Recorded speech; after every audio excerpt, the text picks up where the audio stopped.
Alors oui, c'est vrai que c'est pas dans les. Bon, c'est vrai qu'on est sur le feu avec Myriam, mais pensons aussi à André Touche, qui va faire un voyage en Papouasie-Nouvelle-Guinée, très prochainement. On va prier.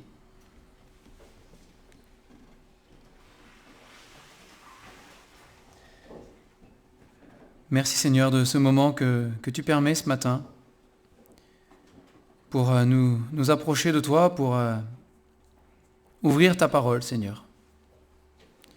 C'est comme disait l'apôtre Pierre, acquérions-nous, tu as les paroles de la vie éternelle. Et c'est pour ça, Seigneur, que encore ce matin, nous voulons venir à toi, venir à ta parole, car c'est une parole de vie éternelle. Nous prions pour les enfants encore, Seigneur, toujours, qu'ils puissent recevoir de toi, s'accrocher à toi, te connaître intimement, Seigneur, personnellement, que leur vie soit transformée par toi. Garde-les, Seigneur, et conduis-nous encore ce matin, au nom du Seigneur Jésus. Amen.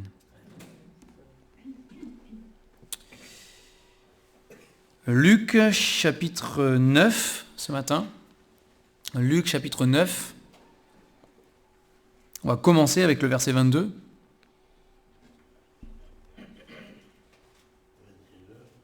Luc chapitre 9, on va commencer avec le verset 22. Donc le Seigneur Jésus, au verset 22, parle à ses disciples, et après, dans les versets suivants, il s'adressera à toute la foule qui le suit, à tous ceux qui sont là. Donc au verset 22, le Seigneur dit, il ajouta qu'il fallait que le Fils de l'homme souffre beaucoup, qu'il soit rejeté par les anciens, par les principaux sacrificateurs et par des scribes, qu'il soit mis à mort et qu'il ressuscite le troisième jour. Donc ce verset fait écho à l'Évangile, et il fait écho à ce que nous avons partagé et proclamé déjà à l'occasion de Pâques, n'est-ce pas ?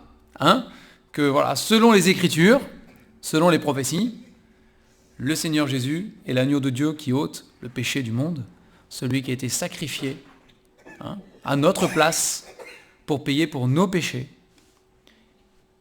Et 3 jours après, la Bible nous dit qu'il est ressuscité, qu'il est vivant, et que beaucoup l'ont vu vivant à cette époque-là, et ont pu en témoigner. Ils sont devenus des témoins de la résurrection de Jésus-Christ. Ça a changé leur vie, complètement. Ils ont été bouleversés par ce qu'ils ont vu et par ce qu'ils ont cru en Jésus. Et de la même manière, nous avons vu que nous aussi, notre vie, elle est bouleversée et elle est transformée. Le jour où nous croyons ce message-là, Jésus est mort pour nos péchés et il est ressuscité. Notre vie est transformée. Verset 23, on continue. Donc au lieu de s'adresser juste aux disciples, après Jésus s'adresse à tous là, tous ceux qui sont là. Verset 23, il leur dit, « Puis il dit à tous, si quelqu'un veut venir après moi, qu'il renonce à lui-même, qu'il se charge chaque jour de sa croix et qu'il me suive. Car celui qui voudra sauver sa vie la perdra, mais celui qui la perdra à cause de moi la sauvera. Et que servirait-il à un homme de gagner tout le monde s'il se détruisait ou se perdait lui-même ? Car quiconque aura honte de moi et de mes paroles, le Fils de l'homme aura honte de lui quand il viendra dans sa gloire et dans celle du Père et des saints anges. » On s'arrête là. Donc le Seigneur se tourne vers toute cette foule qui est là avec lui. Et on voit dans les évangiles, on voit que le Seigneur Jésus, il était suivi. D'accord ? Il était même tellement suivi qu'il n'a pas un moment pour se reposer, nous dit l'Écriture. Il avait du mal à trouver un temps de repos, tellement il y avait de monde qui le suivait et qui le sollicitait sans cesse. Alors, pour diverses raisons, pas toujours pour les bonnes. Parfois, il était sollicité pour des bonnes raisons. Vous avez des personnes qui étaient vraiment dans la détresse et qui cherchaient le secours auprès de ce Jésus, c'est vrai. Et toujours le Seigneur répondait et pourvoyait. Et parfois, il était suivi par des personnes qui se disaient « Ah tiens, un nouveau faiseur de miracles, on va voir qu'est-ce qui va nous sortir aujourd'hui comme tour de passe-passe. » Il y avait de tout. Il y avait ceux qui avaient compris qu'en suivant Jésus, on avait toujours à manger, etc. Voilà. Il y avait de tout. Mais il y avait une foule qui le suivait sans cesse. Et là, le Seigneur Jésus s'adresse à cette foule, donc les disciples sont là aussi, c'est aussi pour les disciples, mais il s'adresse à tous pour leur faire comprendre que suivre Jésus, c'est pas juste dire ouais, moi je t'aime bien Jésus, t'es sympa. Moi j'aime Jésus. Hein, c'est pas juste ça. C'est plus que ça. Hein, et donc c'est ce qu'il leur dit ici avec des versets qui sont un peu... Voilà, hein, quand on les lit, on dit ça rigole pas quoi. Des versets solennels, des versets un peu durs peut-être parfois. Et donc au verset 23, il leur dit voilà, si quelqu'un veut venir après moi, sous-entendu, ils étaient tous là en train de le suivre partout, hein, si quelqu'un veut venir après moi, mais qu'il renonce à lui-même déjà, et qu'il se charge chaque jour, hein, de sa croix, et qu'il me suive. Vous avez plein de personnes que le Seigneur aussi a croisées, et qui disaient à Jésus, ah moi je veux bien te suivre, mais d'abord je vais faire ça. Ah je veux bien te suivre, mais d'abord j'ai un truc, là j'ai encore un... Non, d'abord laisse-moi juste faire ça d'abord, et après j'arrive. Hein, chaque chose en son temps. Hein, et le Seigneur a chaque fois répondu à ces personnes-là en disant non, laisse ce que tu as à faire, suis-moi. Si tu veux venir, c'est maintenant. C'est pas plus tard, c'est pas dans une semaine, c'est pas dans 3 jours, c'est pas dans 2 heures, je ne veux pas t'attendre pendant 2 heures, c'est maintenant, suis-moi. Hein, c'est pour toi tout de suite, à l'instant même. Hein. Le Seigneur Jésus dit voilà, celui qui veut me suivre, là, c'est maintenant, c'est tout de suite, et chaque jour, il faut qu'il renonce à lui-même et qu'il porte sa croix. Alors, je ne vais pas rentrer en détail dans tout ce qui est porter sa croix parce que mon message ne porte pas là-dessus ce matin. Néanmoins, voilà, le renoncement à lui-même, hein, il est important. Il est important. C'est renoncer à soi-même. Alors c'est un terme un peu... On n'aime pas forcément ce mot, ça fait un peu bizarre. Enfin, ça fait un peu... Je sais pas vous, mais moi, renoncer à moi-même, je suis qui je suis, quoi. C'est un peu bizarre. Hein, donc je renonce pas à ma personnalité, tout ça, n'est-ce pas ? Mais renoncer à soi-même, dans le sens où le Seigneur Jésus le dit ici, c'est ne pas laisser mes propres priorités, mes propres pensées, hein, diriger ma vie, mais laisser Jésus le faire à ma place. Quand je me suis converti, c'est David à Perpignan, on faisait des études de la Bible ensemble, etc., notamment dans l'optique du baptême. Et un jour, il m'a dit, quand tu t'es converti, Jésus, c'est comme si tu conduis une voiture, et Jésus, il est venu dans la voiture. Tu lui as dit, voilà, Seigneur, viens dans ma vie, et il est venu dans ta voiture. Il dit, maintenant, il faut que tu lui laisses le volant. C'est lui qui conduit, c'est plus toi. C'est pas Jésus, pas passager dans ta vie. C'est lui qui est conducteur. Il dit, c'est pas la même chose. Hein, c'est une image qui m'a marqué, et qui m'est restée. Je trouve que c'est une bonne image, et c'est ça l'idée. C'est, je renonce à moi-même, c'est-à-dire que c'est pas moi qui ai le volant, et qui conduit ma vie. Moi, je me passe en passager à côté, et je donne le volant à Jésus. Et c'est lui qui me conduit là où il veut me conduire. C'est lui qui dirige réellement ma vie. Et c'est pas juste dans mes choix de vie de chaque jour, hein, mais le Seigneur, il veut révolutionner tout notre être. Et on le voit hein, dans Romains et dans d'autres passages, Romains 12 notamment, hein, c'est même dans mes pensées, dans mon intelligence, dans ma manière de raisonner, hein, dans tout ce que je suis à l'intérieur, le Seigneur Jésus dit, renonce à toi-même. Parce que la manière dont toi tu penses, la manière dont toi tu raisonnes, la manière dont toi tu réfléchis, hein, dont tu pèses le pour, le contre, c'est une manière humaine. Et Jésus, il nous dit, mais moi, je suis Dieu, hein, et je veux faire ça de manière divine avec toi, de la manière la plus parfaite qui soit. Parce que nous le savons, le Seigneur Jésus a un plan, hein, il a un plan pour chacune de nos vies. C'est quelque chose d'important ça, hein, à comprendre. C'est Dieu a un plan pour chacun de nous, individuellement, parfois collectivement, mais avant toute chose, il a un plan individuellement, pour chacun de nous. Un appel précis, une idée précise de ce qu'il veut faire avec nous. Hein, c'est le plan de Dieu. Il faut le comprendre dès son plus jeune âge, et jusqu'à la fin. Il faut le savoir, il faut le vivre aussi. Et c'est pour ça que chaque jour, il faut renoncer à soi-même, en disant, Seigneur, encore aujourd'hui, c'est toi qui conduis, c'est pas moi. Encore aujourd'hui, Seigneur, c'est toi qui dirige ma vie, et c'est pas moi. C'est important. On avait cette discussion un peu hier soir avec les enfants à table, c'est Mimosa qui posait la question, etc. On dit, oui Mimo, mais c'est que Dieu a un plan pour toi. Parce que qu'est-ce qu'on fera plus tard, tout ça, on ne sait pas, Dieu il sait. Et c'est ça qui est important, hein, c'est de savoir ce que Dieu veut qu'on fasse et d'obéir quand on le sait. Hein, parce que parfois on le sait, Dieu nous le montre, mais on n'obéit pas. On ne veut pas le faire. Hein, on ne renonce pas à soi-même. On ne renonce pas à soi-même. Au verset 24, le Seigneur nous dit, voilà, celui qui voudra sauver sa vie la perdra. Celui qui la perdra à cause de moi la sauvera. Pas un peu bizarre comme phrase, hein? Mais si nous aimons trop notre vie, hein, si nous considérons notre vie comme précieuse, alors le Seigneur nous considère nous comme précieux, attention, hein, mais nous-mêmes, nous considérons parfois notre vie comme trop précieuse.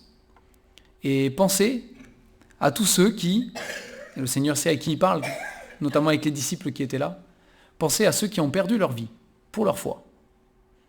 Hébreux chapitre 11 nous dresse une liste de quelques-uns de ceux-là qui n'ont pas considéré leur vie comme trop précieuse, mais qui ont préféré la perdre s'il fallait, même physiquement là pour le coup, hein, s'il fallait, par amour pour le Seigneur Jésus et pour son nom. C'est quelque chose quand même. Hein. Et la Bible nous dit que nous-mêmes, nous devons être prêts à donner notre vie pour les frères, s'il le fallait. Si Dieu le demandait, on serait prêt, on devrait être prêt, en tout cas, hein, à mourir, même physiquement, les uns pour les autres. Mourir. Hein, ne pas faire un cas de notre vie comme étant ce qui est le plus précieux. Vous savez, on essaye d'entourer notre vie de plein de confort, de plein de choses, etc. Alors c'est pas qu'on vit comme des ascètes par terre à dormir, hein, c'est pas ce que demande la parole non plus. Néanmoins, la Bible dit attention. C'est dans certains domaines, dans le domaine spirituel, hein, justement, celui qui veut gagner sa vie absolument, celui qui veut absolument sauver sa vie, il finit par la perdre.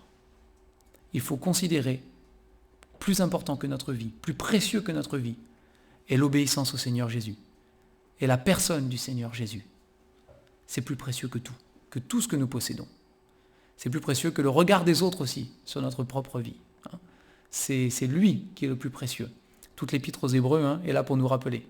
C'est l'excellence de l'excellence, du meilleur. C'est Jésus-Christ lui-même. Et on arrive à ce verset 25. Et que servirait-il à un homme de gagner tout le monde, ou suivant comment c'est traduit, de gagner le monde entier, hein, s'il se détruisait ou se perdait lui-même.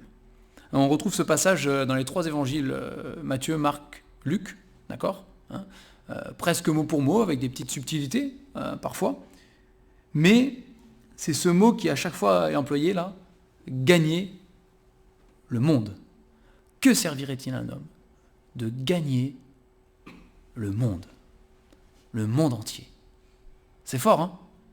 C'est fort. Et moi, ça m'interpelle parce que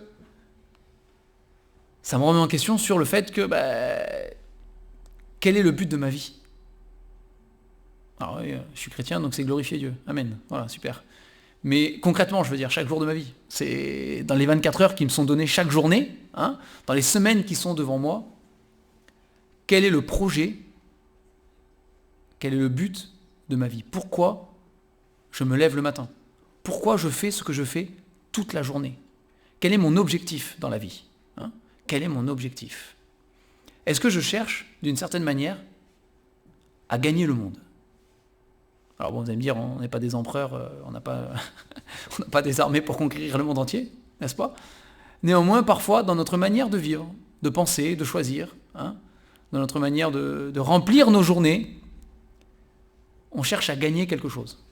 Hein. On veut gagner une carrière, on veut gagner le respect des autres, on veut gagner l'admiration parfois des autres. Hein. On veut que les gens nous regardent et disent « Ah, lui, il a réussi. Hein. Ou lui, ou elle, vraiment... Il a des qualités, elle a des qualités. Hein. On cherche à gagner quelque chose, absolument. On veut gagner le monde, d'une certaine manière. Hein. Et le Seigneur nous dit ici, et à quoi ça va te servir? À quoi ça va te servir? Si au final, tu te perds toi-même, si au final, tu détruis ton âme, est-ce que c'est pas finalement le plus important? Hein. Et ça fait écho à ce que nous dit l'apôtre Jean dans sa première épître, 1 Jean, chapitre 2, verset 15. 1 Jean 2, 15.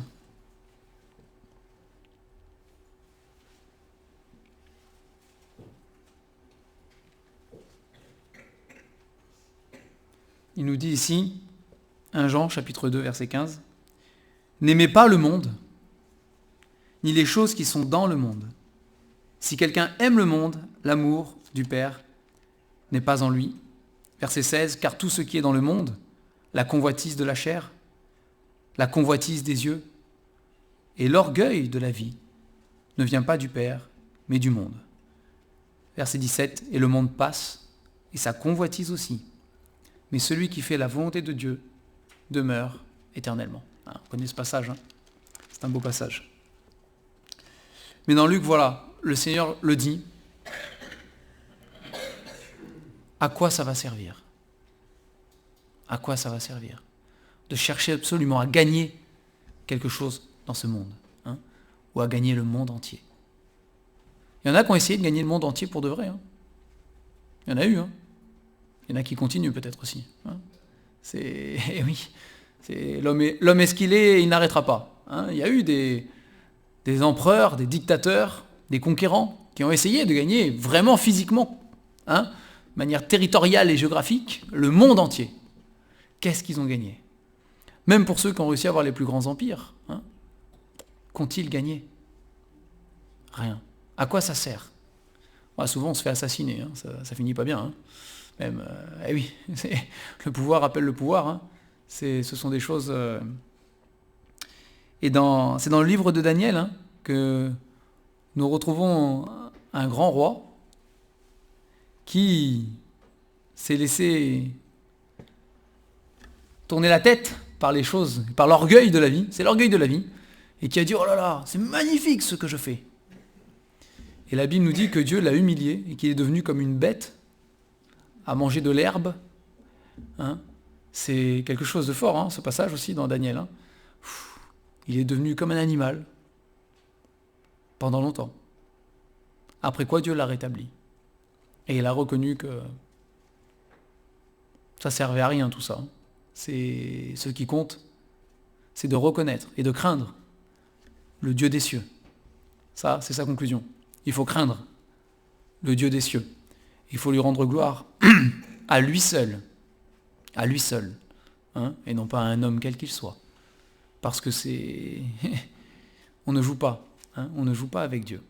Et pour nous qui sommes enfants de Dieu, qui connaissons le Seigneur Jésus comme notre Sauveur, hein, c'est cela que de suivre Jésus.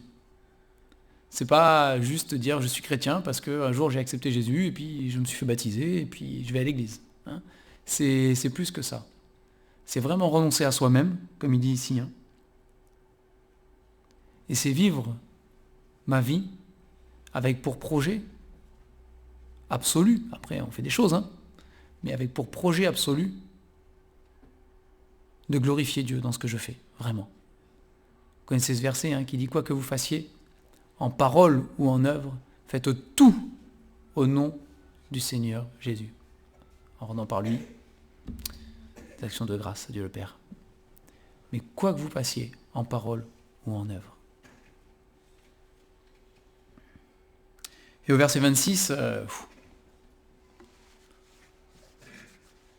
le Seigneur, en s'adressant à cette foule, n'y va pas par 4 chemins, comme on dit, hein. Il leur dit la vérité, il leur dit voilà.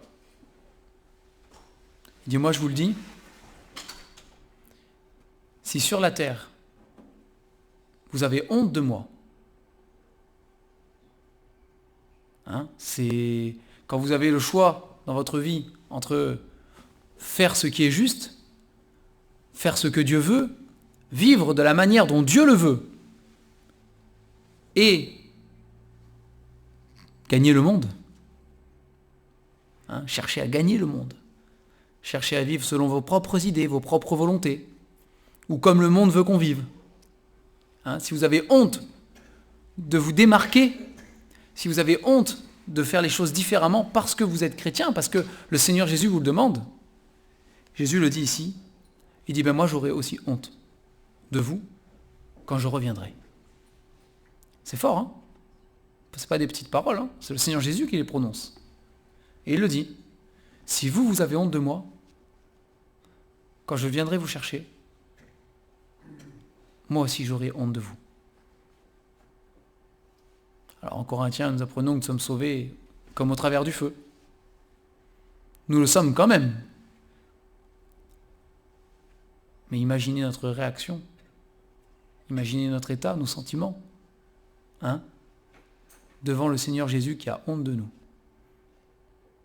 Qui peut nous dire, regarde, le gâchis de ta vie en tant qu'enfant de Dieu. Parce que ce qui est avant est pardonné et effacé. Mais en tant que chrétien, en tant qu'enfant de Dieu, le gâchis de ta vie. Oui, sur le moment, peut-être, ça t'a plu. Sur le moment. Peut-être. Peut-être sur le moment, tu as pensé que c'était une bonne idée. Mais quel gâchis. Quel gâchis. Tu as eu honte de moi. Ne pas avoir honte du Seigneur Jésus. Dans toutes les circonstances de nos vies. Peu importe les fréquentations qu'on a, peu importe avec qui on se trouve. Peu importe le milieu dans lequel on est, on évolue, on se situe.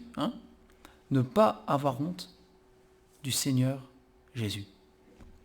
Ça aussi, c'est renoncer à soi-même. Je renonce à ce que les gens pensent de moi. Je renonce à ce que ça ait de la valeur. Tant pis s'ils me prennent pour un fou.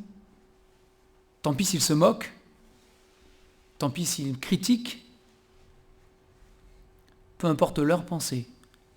Ce qui compte, c'est que moi, je n'ai pas honte du Seigneur Jésus. Et que je marche avec lui, comme on l'a lu ce matin dans Romains, en nouveauté de vie. Selon la vie qu'il met en moi, selon ce qu'il veut de moi. Et sa volonté, nous la trouvons dans sa parole. C'est toujours la même chose. Si on veut connaître la manière dont Dieu veut qu'on vive, nous devons lire la Bible. En lisant la parole, nous découvrons ce que Dieu veut. Après, c'est à nous d'obéir, chacun d'entre nous, pour notre part. Personne ne le fera pour nous. Ça, c'est à chacun d'entre nous. Mais c'est important. C'est important pour les jeunes, c'est important pour les moins jeunes. C'est important pour chacun d'entre nous. Il est vrai que quand on est plus jeune, on a toutes ces questions d'avenir, et de savoir ce qu'on fera plus tard, notre place dans ce monde. Bon, parfois, il y en a qui font des crises de trentaine, de quarantaine, de cinquantaine, de soixantaine. J'imagine qu'il y a toutes les dizaines, a priori. Je sais pas. Peut-être. Mais quelle est ma place dans ce monde? Ce qui compte, c'est pas notre place dans le monde. Ce qui compte, c'est ma place aux yeux du Seigneur Jésus. Ma place devant Dieu. Ce qui compte, c'est ça. C'est est-ce que je suis à l'endroit où le Seigneur veut que je sois? Est-ce que je fais ce que le Seigneur veut que je fasse? Est-ce que je pense comme le Seigneur veut que je pense? Est-ce que j'agis comme le Seigneur veut que j'agisse? Est-ce que je réfléchis comme le Seigneur veut que je réfléchisse? C'est ça qui compte. Ma place dans le monde, je vais vous dire, il y en a qui ont cherché des places dans le monde. Et comme nous dit l'Ecclésiaste, tout le monde meurt pareil. Qu'on ait été un fou dans le monde, un sage dans le monde, un riche dans le monde, un pauvre dans le monde. Peu importe la position qu'on a occupée dans ce monde, tous on retourne à la poussière. Il n'y a pas d'exception. Et c'est pareil pour tous. C'est les mêmes os dessous. C'est la même chose. Nous sommes arrivés nus sur la terre, nous repartons nus. Nous n'emportons rien avec nous. Dans les passages parallèles de Matthieu et Marc, il y a cette petite phrase, cette petite question en plus qui est rajoutée par le Seigneur Jésus. Et que donnerait un homme en échange de son âme? Que donnerait un homme en échange de son âme? En plus de que servirait-il à un homme de gagner tout le monde? Il est rajouté après, et que donnerait un homme en échange de son âme? Il n'y a rien à donner.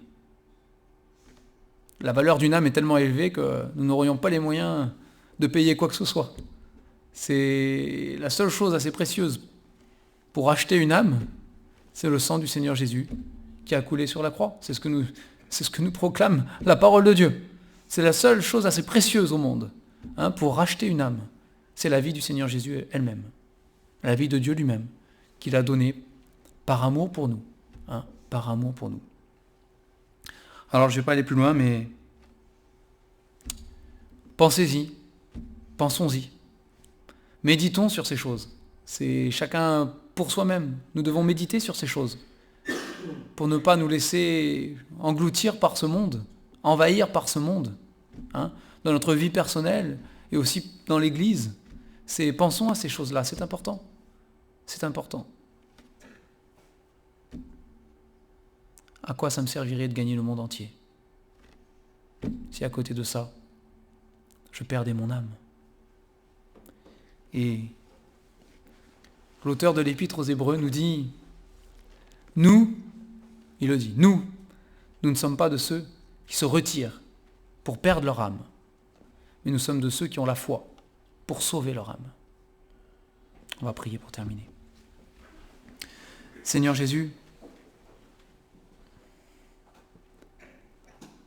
pardonne-nous. Pardonne-nous, Seigneur. Toutes les fois où nous prenons contrôle de nos vies pour faire ce qui nous plaît, ou parfois pour faire ce qui plaît aux autres, mais qui n'est pas de toi.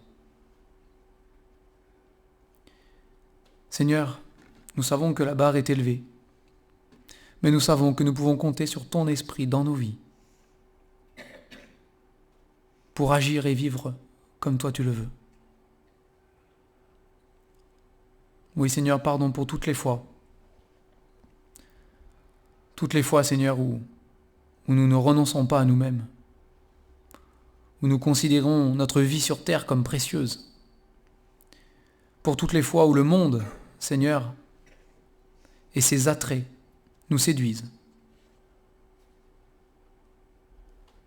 Et où nous vivons, Seigneur, nos journées, nos semaines, comme s'il y avait vraiment quelque chose à gagner sur cette terre. Aide-nous, Seigneur, nous avons besoin de toi pour lever les yeux en haut, pour détacher nos regards de la poussière de la terre, Seigneur, et les porter vers Jésus-Christ. Oui, nous avons besoin de toi, Seigneur. Garde-nous, Seigneur, dans chacune de nos vies, individuellement, chacun d'entre nous. Aide-nous à te laisser conduire, Seigneur, nos vies, à te faire confiance, à comprendre, Seigneur, et croire de tout notre cœur que ce que toi tu veux pour nous, de bien loin, ce sera toujours le meilleur. Seigneur, nous te bénissons pour ta parole, qui révèle ta volonté, qui vient parler à nos âmes, qui nourrit nos âmes.